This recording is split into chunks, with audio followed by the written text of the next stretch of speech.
Capítulo 11. Uma caricatura de pai. A imagem da figura masculina que a televisão apresenta a milhões de espectadores está longe de ser a ideal. As figuras mais populares são de homens debochados, despóticos, fracos, preconceituosos e, por vezes, até meio idiotas. O típico herói de novela hoje é um homem imaturo, adúltero, sexualmente promíscuo, infeliz e inseguro. Em determinados programas, o homossexual é a personagem mais simpática, sábia e equilibrada que aparece.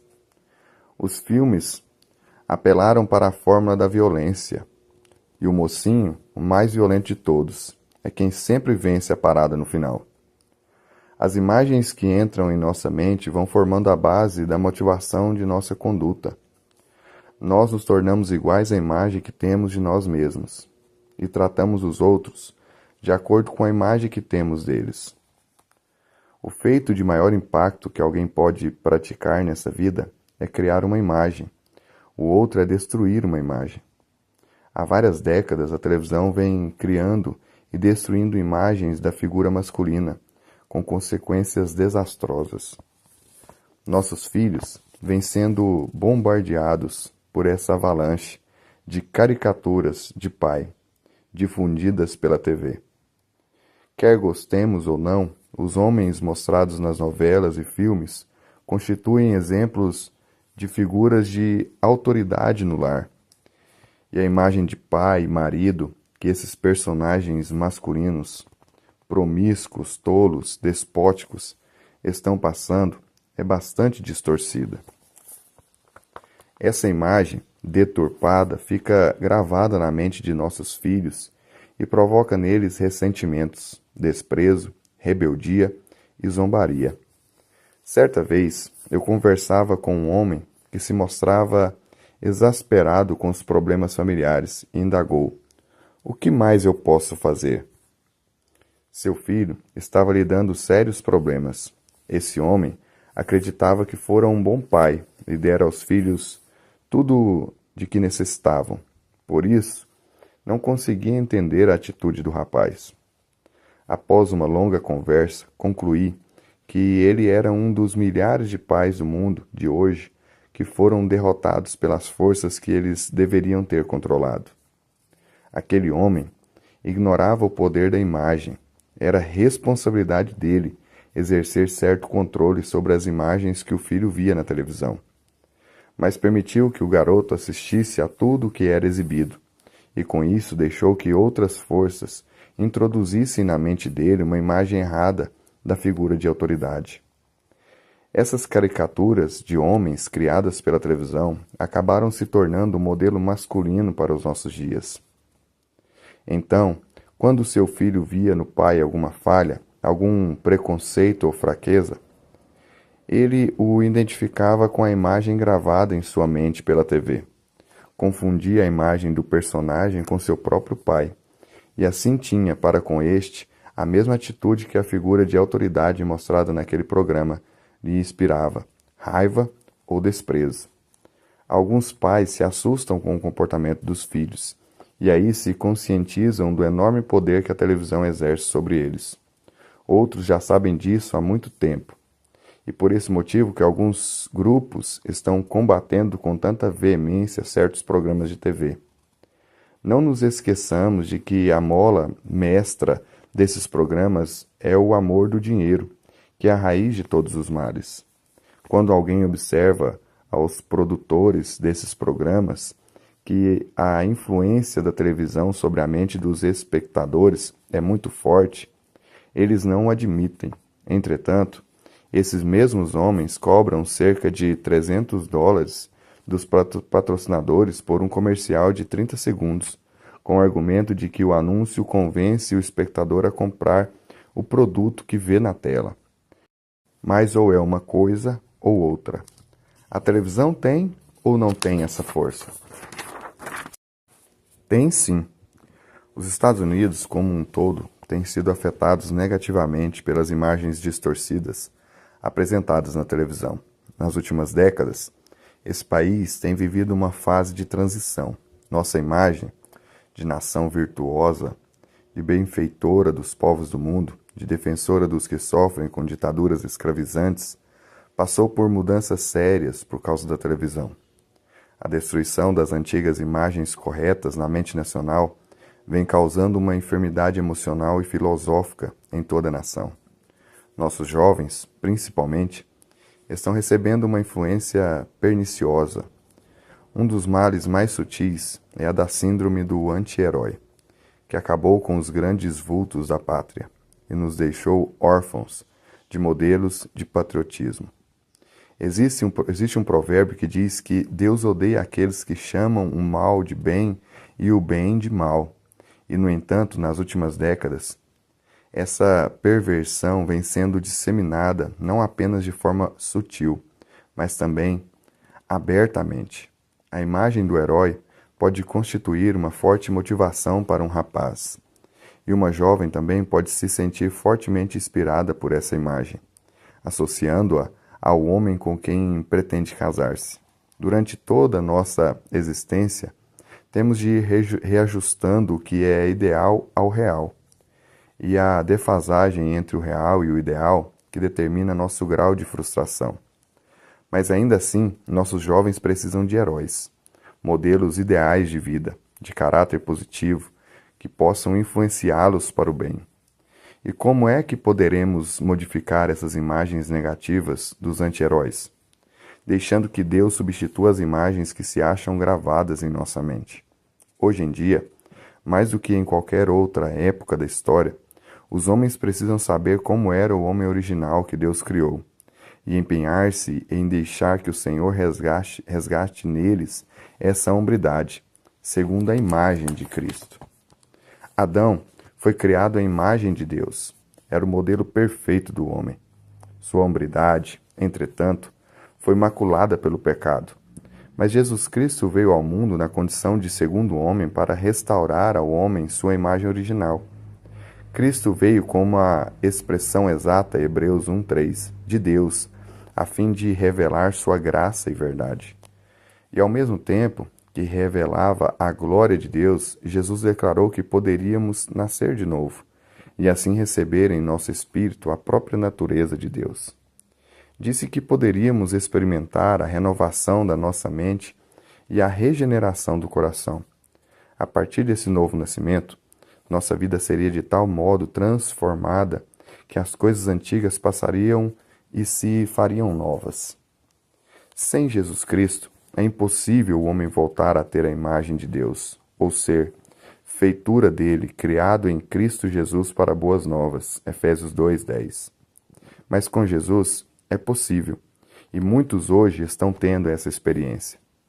Se essa nova imagem de homem, manifesta em Jesus, for impressa em nossa mente, todo o nosso ser, nossa conduta, atitude e desejos se tornarão novos. Seremos nova criatura, com novas motivações de vida.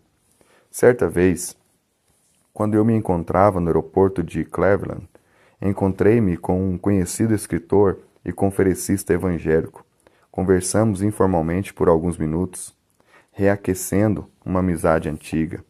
Na ocasião, eu estava iniciando o meu ministério dirigido especificamente aos homens, e falei disso com ele. Mostrou-se bastante interessado. Acabara de pregar em um encontro só de homens em Cleveland, e citou um texto bíblico em que vinha meditando ultimamente e fora o tema de sua palestra. Considerava-o uma mensagem importante para o homem moderno. Já é tempo de o Senhor converter o coração dos pais aos filhos e o coração dos filhos aos seus pais, disse fazendo uma parafrase de Malaquias 4:6. Já estamos cansados dos discursos humanistas que pretendem depreciar os homens, gerando no coração dos filhos um grande desprezo pelos pais. Precisamos apregoar essas verdades em alto e bom som, e fico satisfeito de saber que você abraçou essa causa. Concluiu ele no momento em que nos despedíamos, cada um em uma demanda do seu voo. O salmista escreveu o seguinte: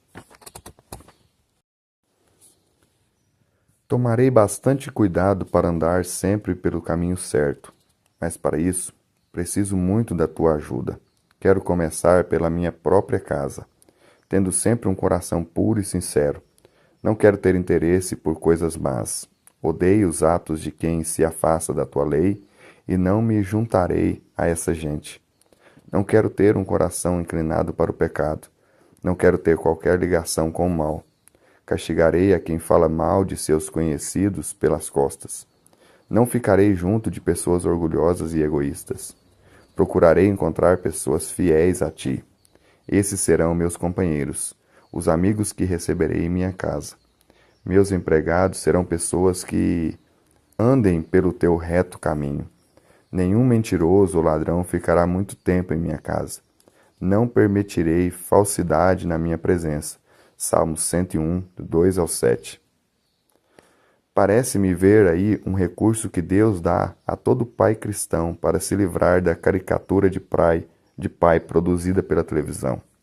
Vale ressaltar que milhões de pessoas estão descobrindo esses fiéis a Deus e recebendo-os em sua casa através dos programas evangélicos transmitidos pela TV. Presido no momento um grupo cristão chamado Comitê for International Goodwill, Comitê de Benemerência Internacional, cujo objetivo é honrar os homens fiéis a Deus. Anualmente promovemos um banquete, quando estão homenageados um dos que mais se destacaram no período, conferindo-lhe o título de Homem do Ano. Fui eu mesmo quem fundou esse comitê, porque já estava cansado de ver o mundo criando seus heróis ímpios, chamando o bem de mal e o mal de bem. Cada homem precisa fundar em sua casa seu próprio comitê e fazer o mesmo. Os fiéis a Deus precisam ser vistos como heróis. É Deus quem o diz. Dessa forma, podemos criar uma imagem positiva na mente de nossos filhos, que assim terão motivações mais justas. O objetivo dos espíritos enganadores e dos ensinos de demônios, 1 Timóteo 4:1, é depreciar, denegrir, enfraquecer nossa hombridade e drenar nossas forças espirituais. Se o conseguirem, impedirão que o poder de Cristo opere eficazmente em nossa vida. Rejeitemos tais espíritos e tais doutrinas, expulsemo-los de nossa casa e do seio da nossa família. Todo homem deve exercer 3 funções no lar e na comunidade: dirigir, proteger e governar. Foram essas as atribuições que Deus deu a Adão com relação à terra, e ele nunca removeu dele esse manto de autoridade. Homem, ele é seu, vista-o, faça uso dele. Mas espere um pouco. Esse pai caricaturado pode ser também um pai ausente. Os pais ausentes são aqueles que saem cedo para trabalhar, retornam do trabalho à noite e imediatamente se sentam diante do aparelho de TV. Com isso, forçam a esposa e os filhos a assumir responsabilidades e funções que não lhes cabem. O maior vício do povo dos Estados Unidos hoje não é a maconha, nem a cocaína, nem as bolinhas, é a televisão. Certa ocasião, em Pittsburgh, eu estava tomando um cafezinho com um amigo e ele me disse algo que me deixou muito satisfeito de tê-lo como amigo. Eu era igual a esses sujeitos sobre quem você prega, confessou. Achava-me seriamente viciado em televisão. Um dia me dei conta do que estava acontecendo e senti que as coisas não podiam continuar daquele jeito. Entretanto, só consegui mudar depois que ouvi sua pregação. Ela me atingiu em cheio. Decidi tomar uma medida drástica. Conversei com minha esposa e combinamos de guardar a televisão no armário. Só iríamos tirá-la de lá para assistir a um programa que todos pudéssemos ver juntos, ou que fosse de benefício para um de nós. Nesse ponto, ele riu. Vou lhe contar, rapaz, continuou. Passei por um duro período de desintoxicação. Não sei como é isso para quem toma drogas, mas para um viciado em televisão é doloroso. Uma coisa posso dizer, porém, de lá para cá, as notas de meus filhos melhoraram muito. Agora, tenho mais tempo para ouvi-los e conhecê-los melhor. Temos desfrutado ótimos momentos, passeado e fazendo uma porção de coisas. Sabe o que mais? Já fui com eles até ao museu. Acho que fizemos mais coisas depois que guardamos a TV do que em todos os anos anteriores. tem sido simplesmente maravilhoso. Dias atrás, recebi em casa um telefonema de uma esposa de pastor, que se mostrava bastante preocupada com o marido. Ele se recusara a assumir a posição de liderança da igreja e a esposa fora forçada a assumi-la. Os homens da igreja não gostaram e as mulheres estavam transtornadas. Enquanto isso, o marido, entre um sermão e outro, ficava assistindo a televisão.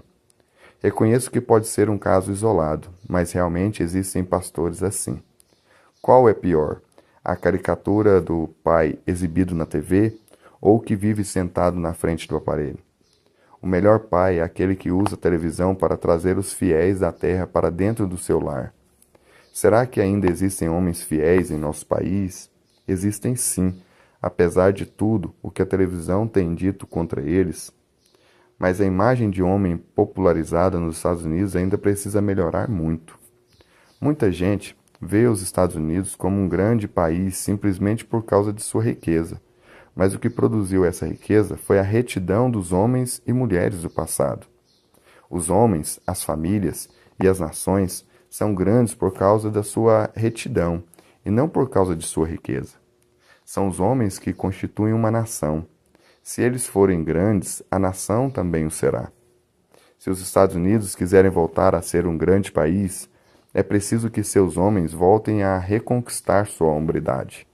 Certa vez, participei de um jantar em que o orador relatou um incidente que deixou a todos impressionados. Disse ele: "Hoje, lá no aeroporto, uma pessoa me congratulou por minha coragem. É que eu criticara na televisão a American Civil Liberties Union, União Americana pelas Liberdades Civis, pelo fato de eles estarem tentando destruir o cristianismo aqui nos Estados Unidos."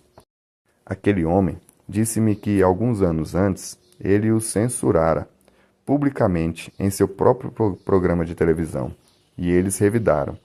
Então ele resolveu deixar o assunto morrer, pois, disse ele, tinha muito a perder. Muito a perder? Continuou o conferencista erguendo a voz. O que nós temos a perder? Fundei essa organização com $70 e agora tenho 100. Então o que tenho a perder? Alguns começaram a aplaudi-lo timidamente, mas daí a pouco todo o salão prorrompia em palmas. Hombridade não tem nada que ver com um tamanho físico, mas tudo a ver com caráter, com espírito. Os jovens de hoje precisam de pais fortes e corajosos. Precisam de heróis, de Josués que reafirmem: eu e a minha casa serviremos ao Senhor. Josué 24:15. Precisam de Daniéis, capazes de encarar os leões juristas de nossos dias e fechar-lhes a boca, para que parem de proferir palavras arrogantes contra Deus.